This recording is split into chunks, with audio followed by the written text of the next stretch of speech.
고나영의 수학 공부법.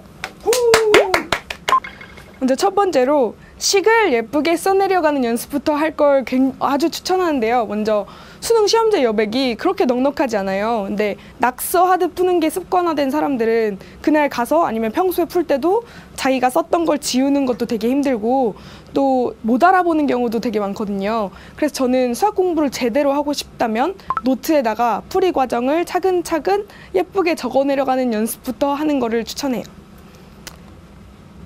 그러면 이제 그 노트를 어떻게 활용할 거냐는 문제인데 문제 번호를 적고 문제 풀이도 또 답도 채점도 저는 전부 노트에 했었거든요. 그러면 채점을 할 때 틀렸던 문제를 체크를 문제 채점을 하고 그리고 틀렸던 문제를 책에다가 표시를 해놓고 그리고 두 번 볼 때는 그 체크한 문제들을 중심으로 보다 보면 수학책도 새 책처럼 N회독을 할 수가 있어요. 그러면 제가 책에 표시했던 틀렸던 문제가 무엇인지를 알려드릴 텐데 보통 뭐 다른 과목도 마찬가지지만 학생들이 생각하는 우리가 생각하는 문제의 종류가 이렇게 4개가 있어요. 먼저 첫 번째로는 알고 맞은 문제, 그 다음은 아는데 실수로 틀린 문제, 그 다음은 모르는데 풀다가 찍으니까 어쩌다 맞은 문제, 그 네 번째는 몰라서 도저히 풀 수 없어서 틀린 문제가 있거든요. 그러면 저는 체크를 할 때 이 1번 빼고 2, 3, 4번은 그냥 다 틀린 문제라고 생각을 했어요. 왜냐면 실수한 것도 틀린 거고 개념을 모르는 것도 틀린 거잖아요. 그래서 두 번째 체크를 해서 풀 때는 뭐 실수한 문제라면 내가 어느 부분에서 주로 실수를 하는지, 그리고 몰라서 틀렸다면 개념이 부족한 거니까 그럴 때는 이제 수험생활 동안은 개념서를 들고 다니면서 아까 보기 힘들다고 했잖아요. 그래서 그 자리에서 개념서를 찾아서 그 부분만 포스트잇이나 색깔펜으로 그 위에 적어버린 거예요. 그 문제 위에다가. 그러면 N회독 할 때 뭐 두 번째 볼 때, 세 번째 볼 때 그 틀렸던 부분이 또 나오면 내가 이 개념을 몰라서 틀렸구나 하면서 개념을 한 번 더 볼 수가 있고, 또 실수로 틀린 문제는 내가 이 부분에서 실수를 하는구나 확인을 하고 넘어가는 것 같아요. 그래서 노트를 이렇게 활용하는 거는 아주 좋은 방법인 것 같아요.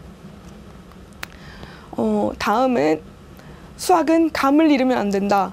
제가 아까 계획을 세워서 공부한다고 했잖아요. 그러면 보통 저는 다른 과목은 몰라도 수학은 매일 시간을 넣었어요. 뭐 양으로 해도 좋고 시간으로 해도 좋은데 하루에 몰아서 가끔 삘이 좋은 날 수학 엄청 많이 풀어도 뭐 한 2, 3일 안 풀고 나면 그 다음에 그 느낌이 안 나오더라고요.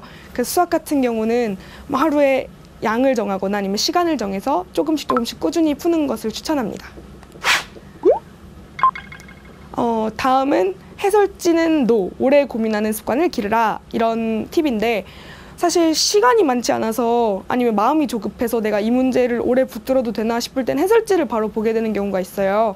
근데 해설지를 보면 아까 말했지만 그냥 읽고 넘어가면 이해가 된 것 같거든요. 근데 막상 다시 풀려고 하면 전혀 기억이 안 나더라고요. 그래서 저는 모르는 문제는 해설지를 보는 것보다 오래 좀 고민을 해보거나 아니면 차라리 친구한테 물어보거나, 왜냐면 친구는 알려줄 때 이렇게 하면 이해됐어? 여기까지 이해됐어? 이렇게 물어보잖아요. 그러면 이해 안 됐는데 됐다고 할 수는 없으니까 반드시 이해를 하고 넘어가게 되더라고요.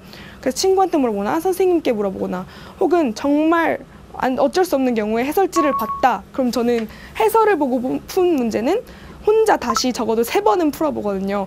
그래야 내가 이 문제 풀었다는 느낌이 좀 오더라고요. 그래서 해설지를 보고 풀었다면 3번은 다시 풀어라.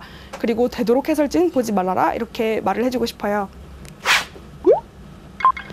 그리고 마지막으로는 아주 기본적인 것부터 챙기기라는 팁인데 사실 문제 열심히 풀다 보면 뭔가 구했는데 답이 안 나올 때가 있어요. 그럴 때 보면 문제를 다시 읽어보면 내가 원래 구해야 되는 건 다른 건데 이걸 구했다거나 아니면 이미 주어진 건데 그걸 못 봤다거나, 그러니까 문제를 제대로 안 읽은 경우가 많은 거죠. 그래서 저는 이걸 자주 잊을 수는 있지만 문제 풀 때 항상 특히 길이가 길어질수록 주어진 게 무엇인지 구해야 할 게 무엇인지를 꼭 체크를 하고 넘어가요. 그러면 실수하는 거는 좀은 잡을 수 있고 또 풀어도 한 번에 정확히 풀 수 있는 그런 능력이 길러지는 것 같아요. 그래서 아주 기본적이고 당연한 얘기인데 이걸 꼭 챙기셨으면 합니다.